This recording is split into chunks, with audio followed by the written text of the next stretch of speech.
All right, hi everyone. Welcome to today's webinar brought to you by IronFX, where we're taking a look at the central bank spotlight, particularly with the Federal Reserve for today's session. Right. So we just had the latest FOMC meeting take place 2 weeks ago, and we're going to take a dive inside the statement and the press conference and try and dig out any key insights that were released in those reports. All right, before we begin, please take note of the disclaimer and the risk warning. Right, the information is not considered as investment advice or investment recommendation, but instead is just marketing communication. And also take note that the products are traded on margin and carry a high level of risk, and it is possible to lose all your capital. Right, these products may not be suitable for everyone, and you should ensure that you understand the risks involved. Right, my name is Ketan Ramachandra, and this webinar series is brought to you in a special partnership between IronFX and the Everest Fortune Group, where we have been the finalists for Best FX and Equity Research for the following years, 2019, 2020, and 2021. Right, so here's the agenda for today. So the most recent FOMC meeting took place from 17th to 18th of June. It's a two-day meeting. And on the day of conclusion, right, the Fed releases the statement, as well as Fed Chair Jerome Powell delivering his press conference as well.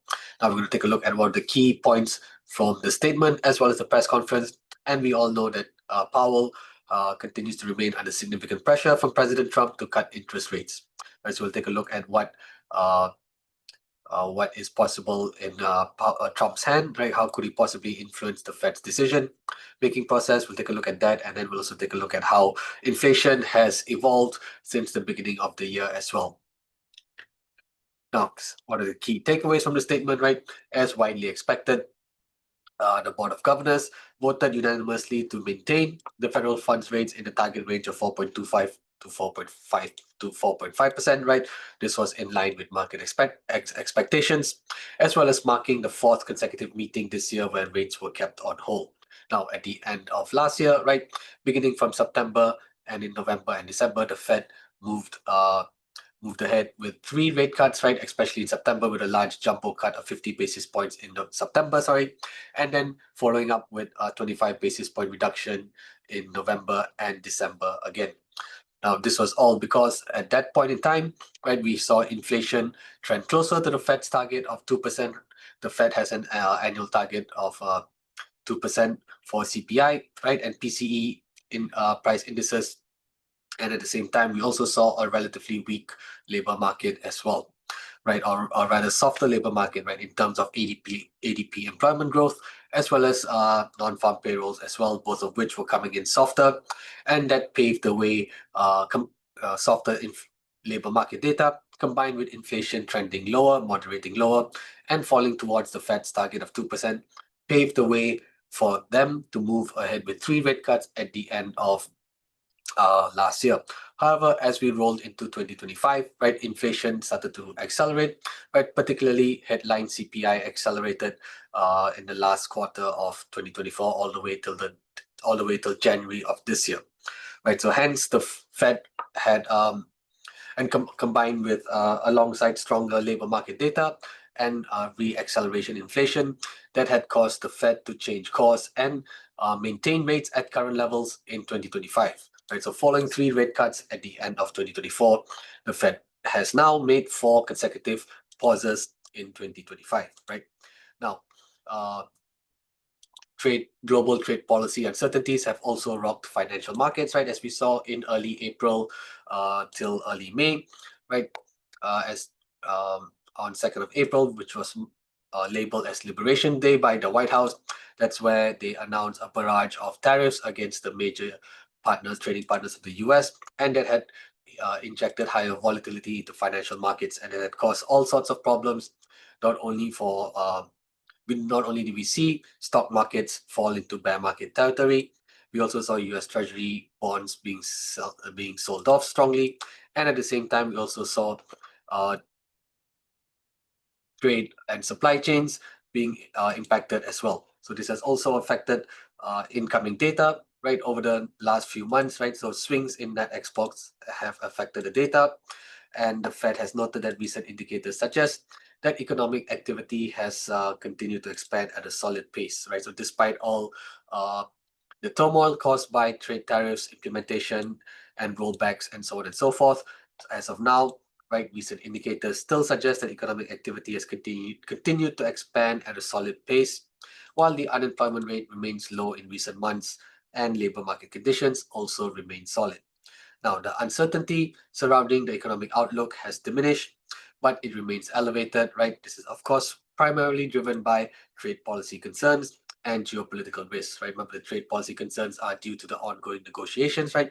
Such trade policies and deals will take months to be formally signed off, although we've seen a trade framework being agreed upon between the US and the UK, the US and China, right?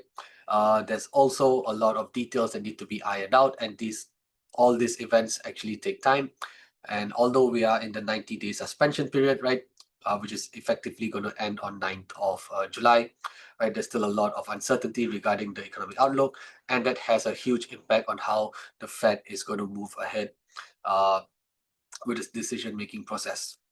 Now, higher tariffs, no surprises there, were cited as a factor contributing to stagflationary revisions in the economic projections, with PCE inflation projections adjusted higher for 2025. In the March projection, it was expected to come in at an annual rate of 2.7. However, in June's projection is showing, of course, a higher reading of 3%, while core inflation is also expected to reach an annual rate of 3.1% versus the March projection of 2.8%.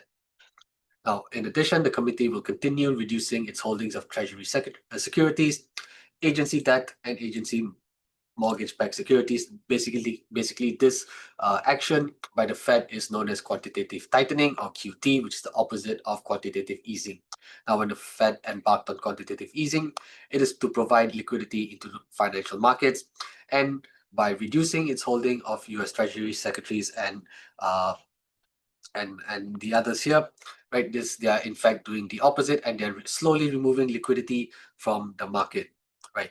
Now, beginning in April, however, the committee has slowed the pace of decline of these holdings by reducing the monthly redemption cap on Treasury securities from 25 billion to 5 billion, while maintaining the monthly redemption cap on agency debt and mortgage-backed securities at 35 billion. Now, when they reduce the redemption cap from 25 billion to 5 billion, what they're doing here is they're slowing down the pace of quantitative tightening. So that means they're not removing liquidity as fast as they previously were, right? As quickly as previously were. So in a sense, they are slowing down quantitative tightening, so to speak. So that means there will still be sufficient amount of liquidity in the market, but it is still being removed, although it's being taken away at a slightly slower pace.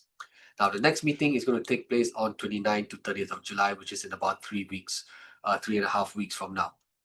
Now, just to conclude what the statement,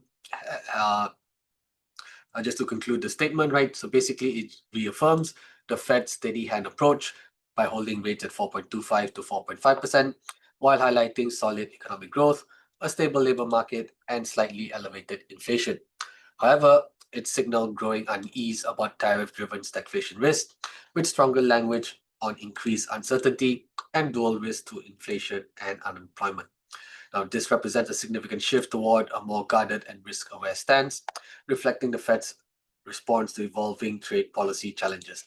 Now, because of all the uh, uh, trade uncertainty that had evolved or had taken place in April and May, right, and with trade negotiations still currently under place, and combine that with a slightly stronger labor market in 2025, as well as sticky inflation, the Fed is looking to be patient before moving ahead with the next rate cut. They do not wish to cut too early because they would like to assess the impact of tariffs on consumer inflation, producer price inflation, and if they are confident that these price pressures are just temporary increases, right? And should we see inflation start to trend lower towards the Fed's target of 2% once more, probably that's when we're likely to see the Fed move ahead with the first rate cut of 2025.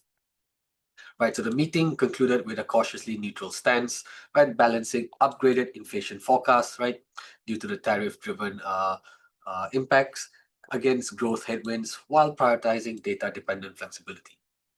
Now, after the statement was released, right, on 18th of June, the statement was released at 6 p.m. GMT time, and half an hour later, Chairman Powell, right, commenced his press conference. Now, we're just going to take a look at some of the key points and remarks highlighted by him during this press conference. Right now, he touched on economic resilience, policy flexibility, and of course, tariff effects. Right, he emphasized that the economy is in a solid position, while labor markets are or at near maximum employment, although inflation remains somewhat elevated, right? Well, although this was just repeating what was in the statement already. And he also stated that the Fed is well positioned to wait for clearer data before adjusting policy, right? So they're basically wanting to see what is there any material impact on price pressures due to tariffs and due to trade policy uncertainties. Now, he also acknowledged tariffs would likely raise prices and slow growth, but he's expecting that to be in the near term, perhaps in the next, perhaps in the second quarter and third quarter of this year. Right, the second quarter has already passed, basically, but yeah, in the third quarter of this year. But express confidence in avoiding persistent inflation if expectations stay anchored. Right, but we've already seen some price pressures come into play, especially with the universal 10% tariffs that have been imposed by the US. Right, so despite the higher tariffs being suspended for now, take note that the universal 10% tariffs have already been imposed and implemented over the last few months, and all of that has already started to impact price levels at the producer's side as well as at the consumer level. He also touched on the diverse views between his fellow FOMC members, touching on artificial intelligence, as well as 1970s comparisons with regards to the stagflation environment. Now, there's been some quiet disagreement between major FOMC members, right, with regards to rate cut projections. However, Powell has attributed these differences to forecasts in a foggy time and due to varying risk assessment. So he was keen to project that the Fed is still unanimous, right? The Fed is still unanimous, but they welcome diverging views, while they assess the ongoing situation. Now, with regards to artificial intelligence and its potential impact on the labor market, right? Powell noted that he was pretty uncertain about it, whether it would augment or replace jobs, calling AI to be a very transformational phenomenon, but it is too early to quantify the actual impact on the labor market. Now, with regards to 1970s comparisons with stagflation, because this was the last period, or rather the most recent period where the US underwent stagflation, right? That's stagflation basically means you have a stagnating economy while inflation remains high. And the last time this happened was nearly 55 years ago, back in the 1970s. However, this time round, Powell has dismissed parallels to this stagflation environment, citing reduced US oil dependence and reaffirming the Fed's unchanged policy framework. Now, back then, the US was a big importer of crude oil, but now over the last 20 years, the US has actually managed to become the world's #1 producer of crude oil, even overtaking Saudi Arabia. So basically, they have somewhat, in a sense, they have become energy independent or crude oil independent by being the world's largest producer of crude oil. Right, now, just to conclude on the press conference, right, of course, the Fed is going to remain cautious and data dependent, given the current macroeconomic situation and the ongoing trade negotiations. So he's emphasizing patience before making any policy changes. Right, he continues to highlight that the US economy is in a solid position, with labor markets being strong as well, and inflation being somewhat elevated, but beginning to show some signs of improvement. Right, he has also mentioned several times that the Fed is well positioned to wait, to be patient, to look for more incoming data before adjusting interest rates. Right, he also stressed that while tariff-related uncertainty and inflation pressures persist, the Fed is confident it is able to keep inflation expectations anchored, right, and does not see the current environment being comparable to the stagflation period of the 1970s. Right, so his overall message was one of measured optimism, with a continued focus on balancing risk to both employment and price stability.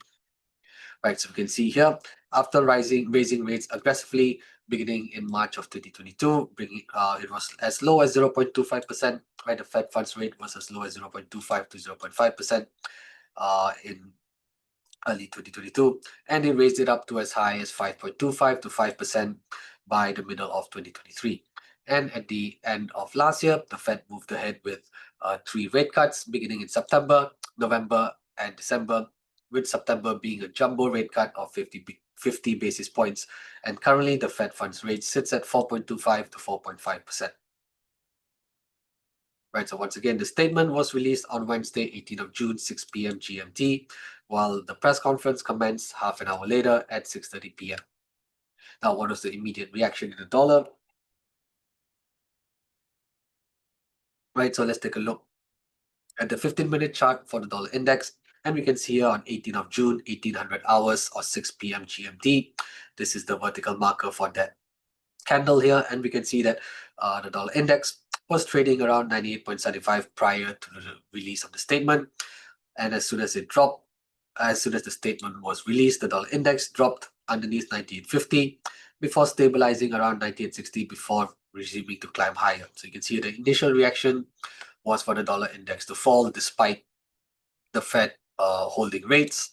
However, as the press conference commenced, right, you can see the press conference commenced on this second candle after the vertical marker. Take note, this is the 15-minute chart.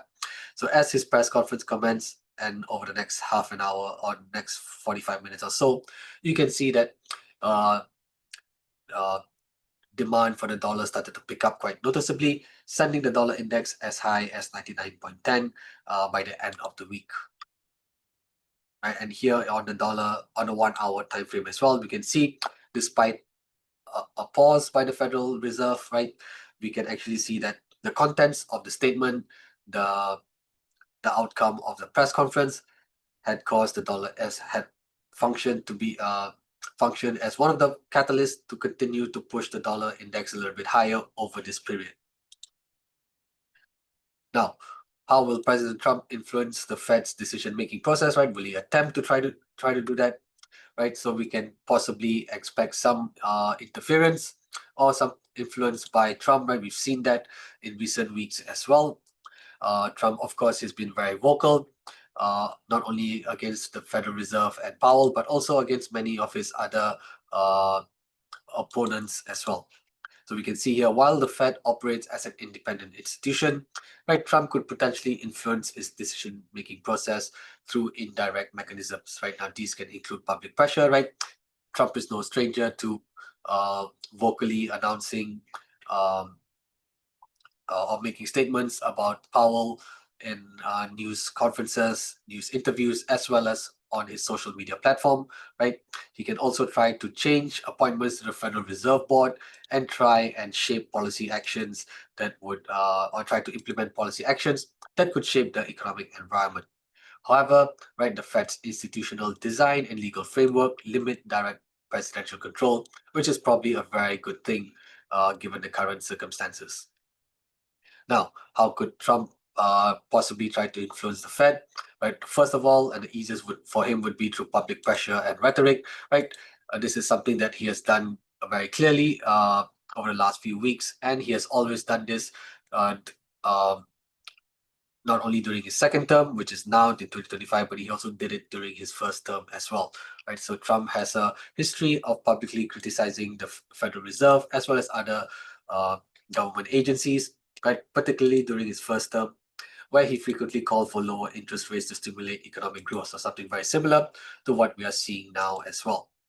Right, public criticism from a sitting president can create political pressure on the Fed, even though it operates independently. For now, right, Powell has resisted the call from Trump to cut interest rates, and despite some disagreements with his fellow FOMC members, right, uh, Powell is still in charge and is adamant that the Fed should be patient and wait for incoming data to see how it evolves before making a decision to begin rate cuts once again in 2025. Right. So although they've maintained rates for the first 4 meetings of this year, right, the Fed is still projected to make 2 rate cuts in the second half of the year. Now, Powell has continued to emphasize that decisions are based on data and not political considerations. Sustained public scrutiny can still affect perceptions of some of their actions. Now, Trump could also try to make some changes to the makeup of the Federal Reserve Board. Right, the US president still has significant influence over the composition of the Reserve Board of Governors by nominating members and the chair. However, all of these are subjected to Senate confirmation. However, if vacancies do arise during his term, Trump could nominate individuals who align more closely with his economic philosophy, such as favoring looser monetary policy or prioritizing growth over inflation control. Remember, Powell's major concern is inflation control rather than prioritizing growth. For example, during his first term, right, this is quite ironic, right? During his first term, Trump appointed Powell as the Fed chair and nominated other individuals who shared his preference for low interest rates. So you can see here, right, Powell is quite neutral, right, or is quite agnostic with regards to the sitting president, right? He's going to do what he thinks is best for the U.S. and for the U.S. economy as well, right? So you can see here that Powell, in fact, was actually appointed by Trump during his first term, and back then he was aligned with Trump not because he wanted to be on his good side, but because he felt it was the right thing to do at that point in time. However, come now, the scenario has completely changed, and Trump and Powell, of course, sees that adopting a wait and see approach is the best way forward for the US and its economy. Now, economic policy decisions can also have an impact on the Fed. Right, Trump could try and apply fiscal and trade policy pressures that would indirectly pressure the Fed.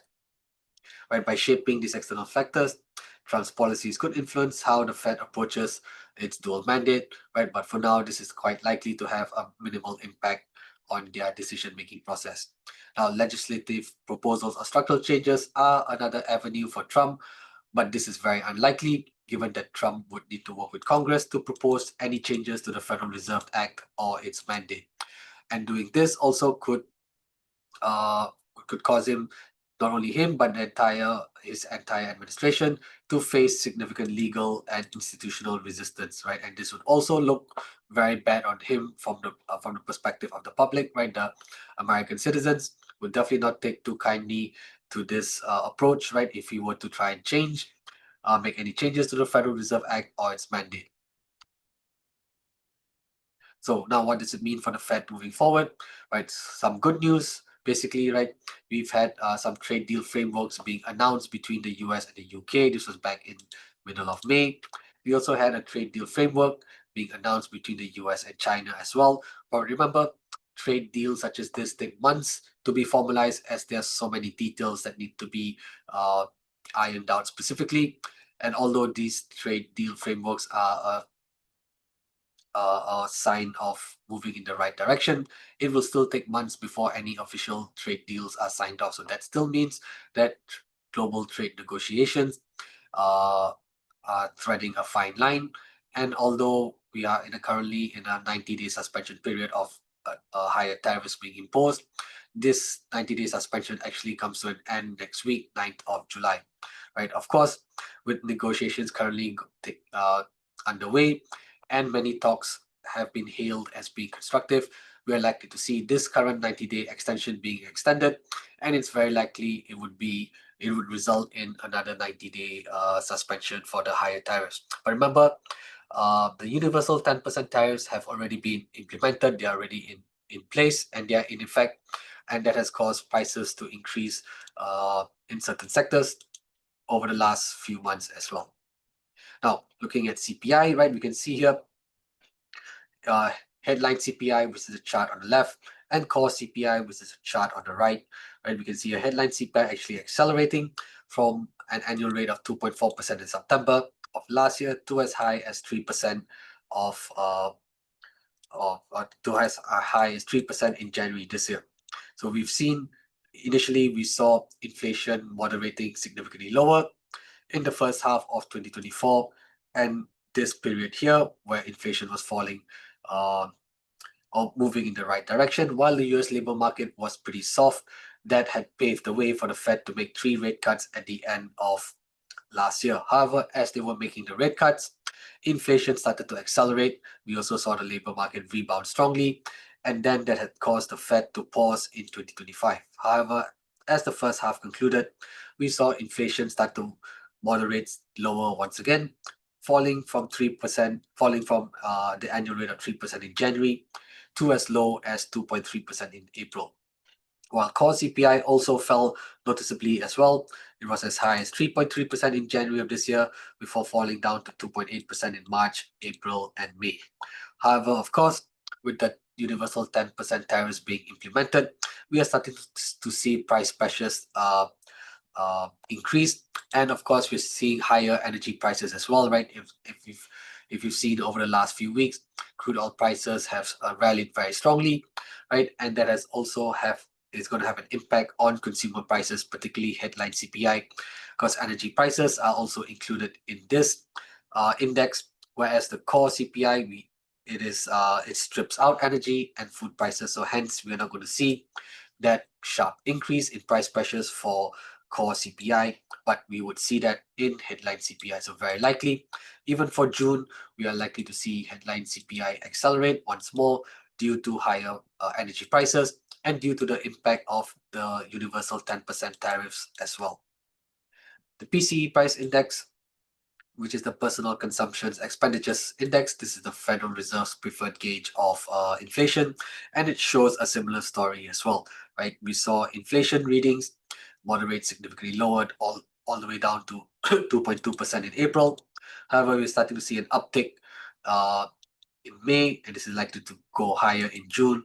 And core PCE as well, after falling as low as 2.6% in April, accelerated in May as well.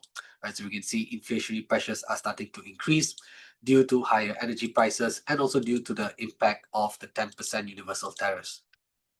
Now, looking at ISM Prices Index, right, the ISM report, which is the Institute for Supply Management, releases two PMI reports, one for the manufacturing sector and one for the services sector. And what we're looking at here is the prices index for each of this sector.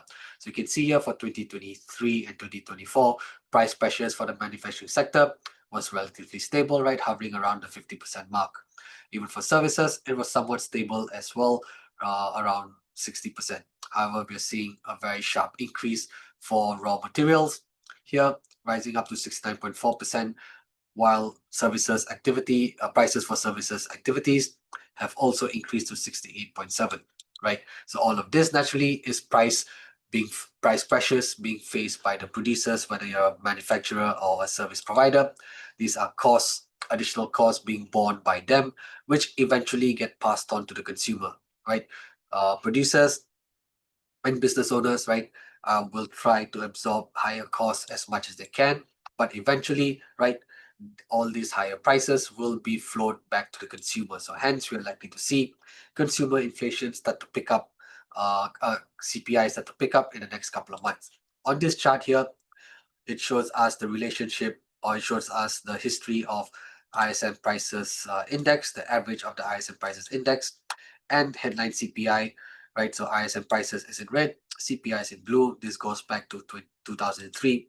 And what it shows here is ISM prices average typically leads the CPI. So when we see ISM prices average rise rapidly, right? Remember, this is at the producer and business level, right? Service producers as well as manufacturers.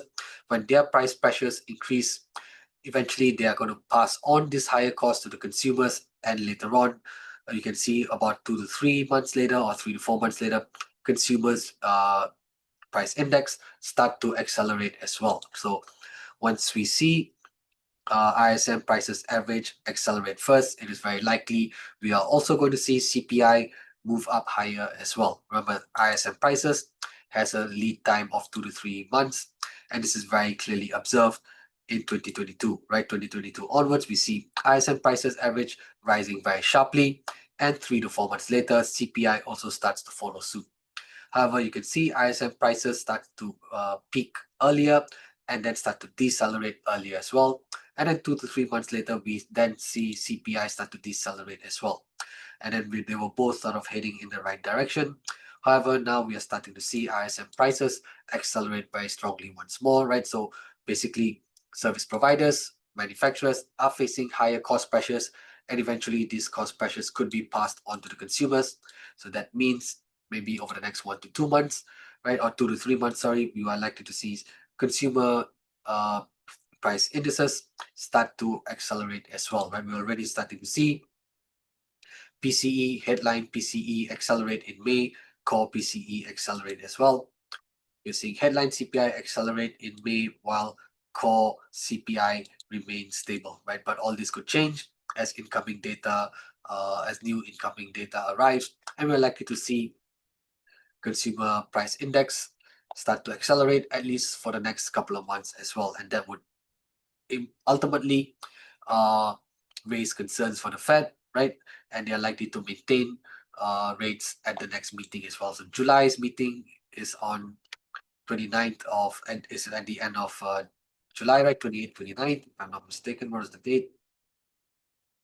Right, so even at this meeting, which is going to be on 29th to 30th of July, the meeting concludes on 30th of July. So we're very likely to see the Fed pause once again, right? We also if we continue to see inflation come in higher, right? Whether it's for the service producers or manufacturers, right? We're also going to see that eventually flow down onto the consumer. And if we see inflation start to accelerate and we see a relatively strong labor market, it's very likely, right, that the Fed will maintain rates at July's meeting as well. All right, now with that, let's move on over to the charts and trading view and take a look at how the dollar index has fared throughout this period here, right? So you can see here, despite the Fed holding rates in 2025, and you can actually see the dollar index has lost over 12%, right? Since its highest point in middle of January till yesterday's lows, 1st of July, the dollar index has lost more than 12.5%. And this is due to not only due to the it's not due to the Fed holding rates, but due to investors and traders losing confidence in America, losing confidence in the value of the dollar, and losing confidence in U.S. Treasury bonds as well, right? So we've seen U.S. Spending increase, the deficit widen, right, and that has caused investors and traders to lose faith in the dollar. So we've seen the dollar sell off aggressively in 2025, while US Treasury bonds had also sold off strongly as well. So right, we can see here very clearly a series of lower highs, series of lower lows, and of course with the dollar index trading underneath the red Ichimoku cloud, it confirms or it highlights the ongoing bearish momentum. Right, and since mid of November or mid May, we can also see the dollar index has been trading in this significant downward channel. Right, there was a false breakout that occurred on Monday, 23rd of June. We can see here there's a big gap that materialized on Monday, 23rd of June. However, as the dollar index fell back into this channel, right, it resumed the downtrend. So this was a false breakout that had taken place. But then we can see the downward resumption resume once again. And we can see that the dollar index has appeared to find support yesterday at the lower trend line of the downward channel, right? You can see here, it has bounced off the lower trend line once here on 26th of May, and then again on 12th of June, and it looks like to have bounced off the lower trend line once more on 1st of July. So it's important to take note of this downward channel because it also, not only does it give us the overall direction for the dollar index, it also helps us identify potential support areas as well as resistance areas, right? We can see very clearly how the upper trend line of the downward channel has functioned as resistance on 29th of May and then again on 23rd of June, as well as seeing the lower trend line of the channel offer support on 26th of May, 12th of June, and of course as recently as 1st of July, which was yesterday, Tuesday.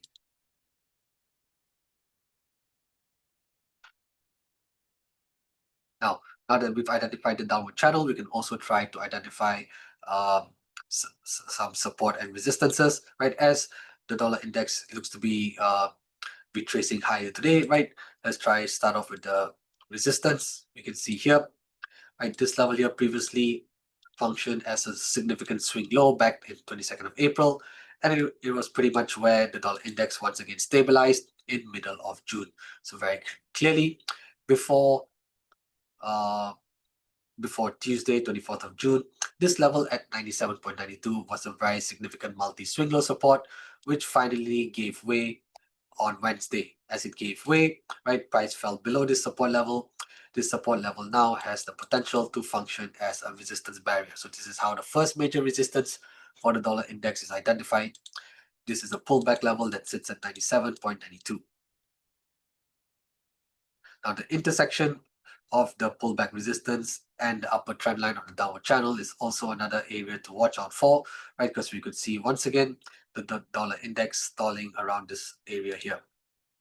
Now higher up, right, we can see that since 2nd of June, right, the dollar index has failed to break above 99.40, right? We can see here very clearly running into resistance every time. So this is where we can label the second resistance for the dollar index. This is also another pullback level at 99.40.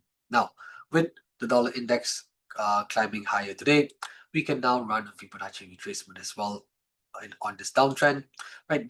We're going to begin Fibonacci retracement beginning from this swing high on 12th of May, going down to the low of Tuesday, 1st of July. Looking at all the fibs, we can see that the 23.6% retracement sits pretty close to the first resistance, and similarly for the 50% as well.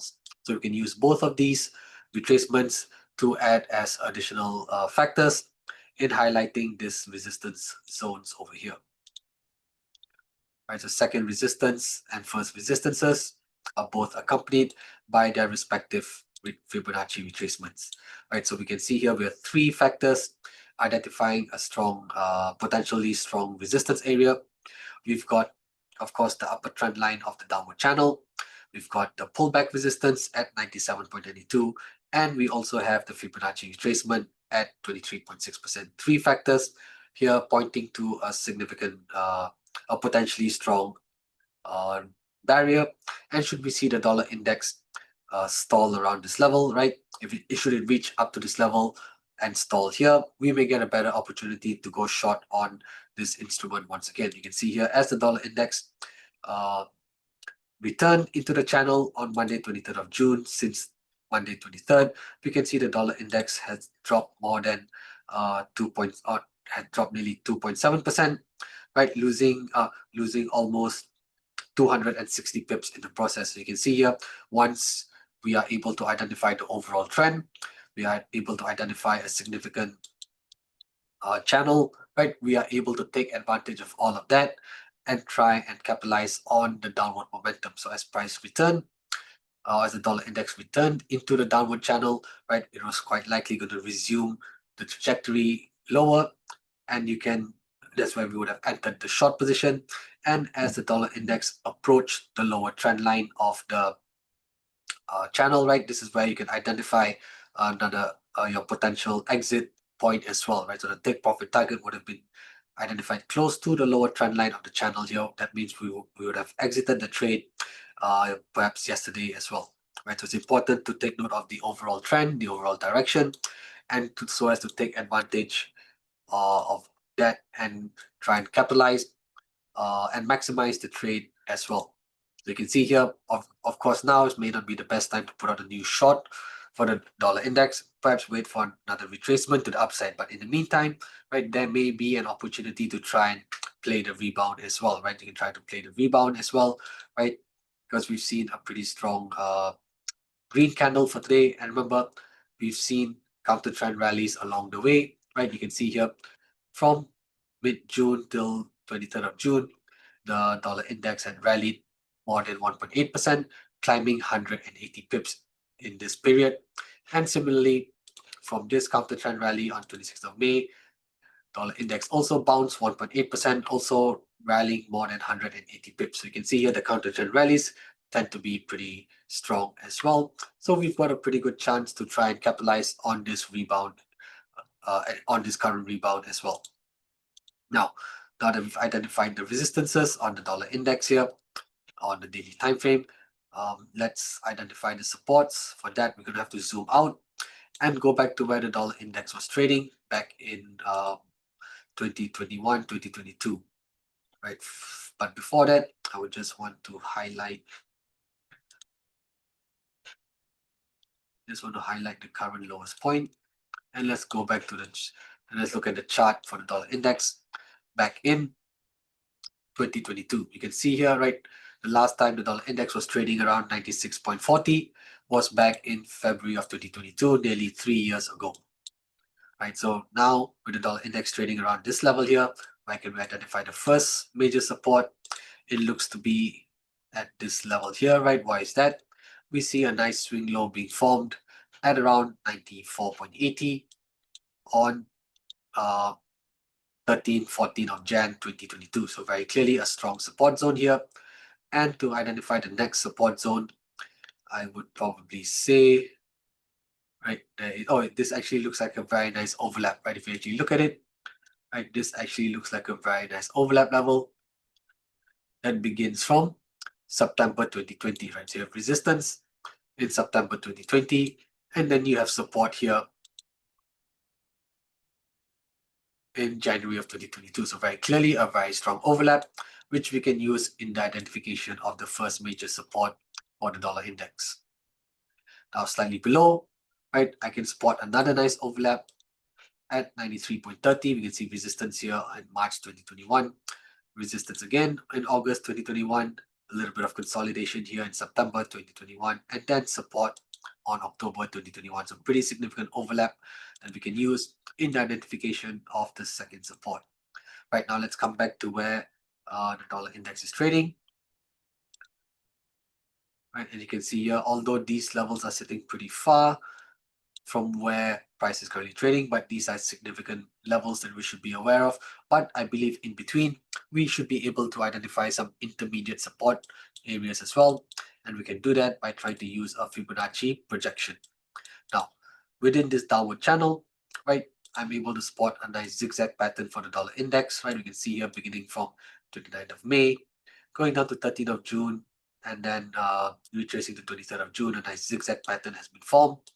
And we can use this market structure to plot a Fibonacci projection. So I'm going to start the projection from 29th of May, going down to 12th of June and ending on 23rd of June.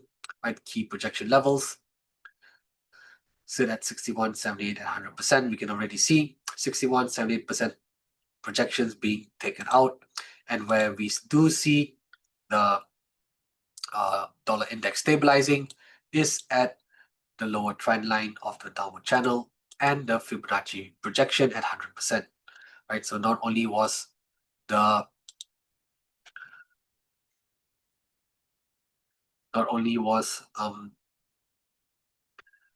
lower trend line of the channel identify a potential support area, we also have now the Fibonacci projection at 100%.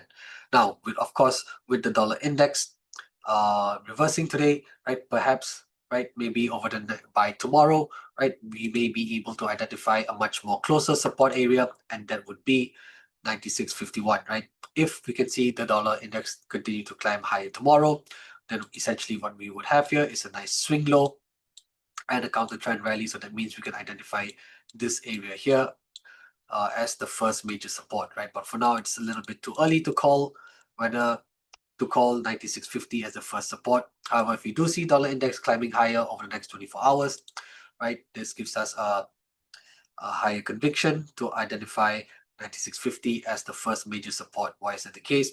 Because it would consist of a swing low that was formed on 1st of July. You would also intersect with the lower trend line of the downward channel, as well as having the presence of the 100% Fibonacci projection. So we would have three factors in the identification of a major support zone. For now, I would say we're still in the early stages, right? But I believe over the next 24 hours, we are very likely to be able to label 96.51 as the first major support for the dollar index. Right, so these are the key levels here on the daily time frame. So what we're looking at now is a potential counter trend rally. And also before we move on, I just want to highlight or overlay the chart with momentum indicators such as the RSI and the stochastic oscillator. Why is it the case? Because I want to highlight the oversold conditions as well. Now, when you look at this vertical marker on 1st of July yesterday, right, we had an oversold condition being signaled. What is an oversold condition? That's when the RSI and the stochastic oscillator, both of them drop into the lower thresholds or drop into their lower respective thresholds. So for the RSI, their threshold starts at 30, and for the stochastic oscillator, it starts at 20. Now, when both of these indicators are at their lower thresholds or below their lower thresholds, it indicates a potential oversold condition. So what does that mean? It means prices are likely to stop falling any further, perhaps consolidate and make a counter trend rally. Now, the most recent oversold condition was observed on Tuesday, 1st of July, where we saw the RSI. Take a look at this figures here and the stochastic oscillator here. We saw the RSI drop as low as 28.44 and stochastic oscillator drop as low as 6.76. So this highlighted a potentially strong oversold condition, which has resulted in the dollar index rallying today as well. Now, the last time we saw a strong oversold condition was back in 21st of April as well as 11th of March. Now, going back to 21st of April, right, we can see once again, RSI dropping as low as 23.72, stochastic oscillator dropping as low as 5.8, and we did see the dollar index once again stabilized at around 19.30 before staging a pretty strong counter trend rally. Remember, this counter trend rally from trough to peak was as much as 4%, where the dollar index rallied 390 pips. Right, so we're seeing a very similar setup as well, right, at the present moment. And should we see the dollar index rally off yesterday's low and perhaps come as close to the first resistance, this would be a much smaller rally, resulting in a move that's 1.5%, but 1.5% or about 145 pips. But nevertheless, still a pretty strong counter trend rally if it were to climb all the way up to the upper trend line of the channel, which is where the first resistance sits. So you can see here, once an oversold condition is highlighted on the daily time frame by the RSI and stochastic oscillator, right? Basically, these vertical markers here, right?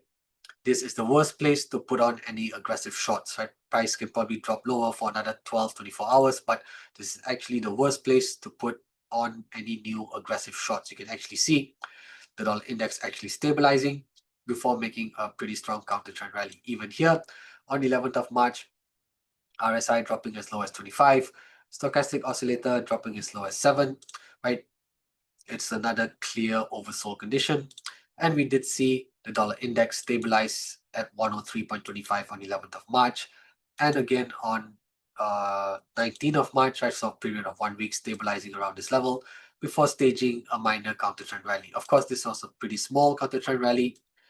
Looking at it, this was about 1.4% or about 140 pips. But nevertheless, this area again would have been the worst time to put on any new aggressive short. So right now, right, if no matter how bearish you are on the dollar index, at the present moment, this is definitely the worst time to be putting on any new shorts. I would say wait for retracement, close to the first resistance before placing any new shorts.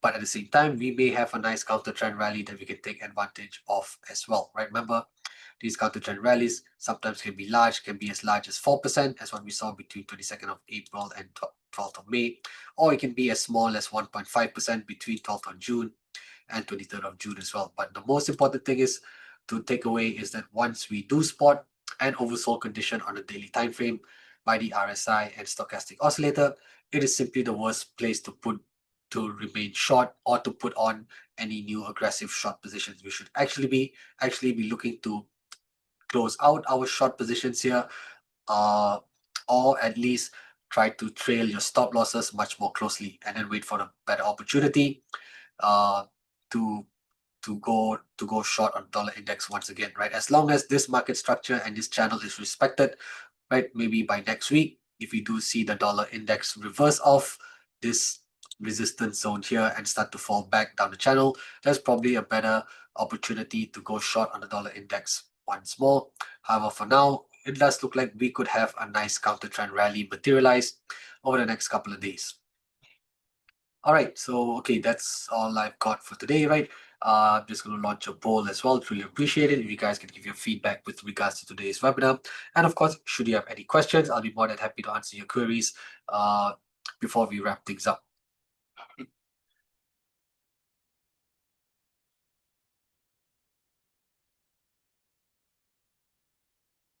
right? If you have any questions with regards to the dollar index or perhaps anything else, right? I'll be more than happy if you want to talk about gold or the indices or any of the currency pairs, right? To let me know. More than happy to answer your questions as we still got a little bit of time left. All right, keep the poll running for a little bit longer.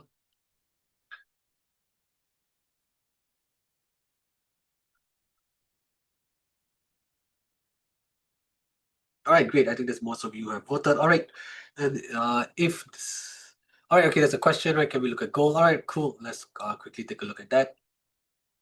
All right, we can wrap things up by quickly taking a look at gold, right? More than happy to do that. Right, so let's move on now to gold. Right, we can see here daily time frame. Right, we can see since 16th of June, gold was actually pulling back quite sharply, right? It was actually trading within a downward channel here. Now we've seen a bullish breakout materialize yesterday, Tuesday, 1st of July, and today's candle is in green as well. So it does look like we've got some momentum for spot gold prices here, right? We can see here from 16th of June till Monday, 30th of June, gold prices, spot gold had dropped nearly 6%, right? Falling almost $200 per ounce. But since Monday and Tuesday, we've seen a turnaround and we've seen a potential bullish breakout materialize as well. So we've probably got uh, uh, pretty strong momentum for spot gold. We're likely to see it continue to climb higher. So let's try to see where can we identify potential resistances. Right, when I look at spot gold, I do see a pretty decent resistance barrier around here, around $3,381 per ounce. This is where we can identify the first resistance. And the second resistance would be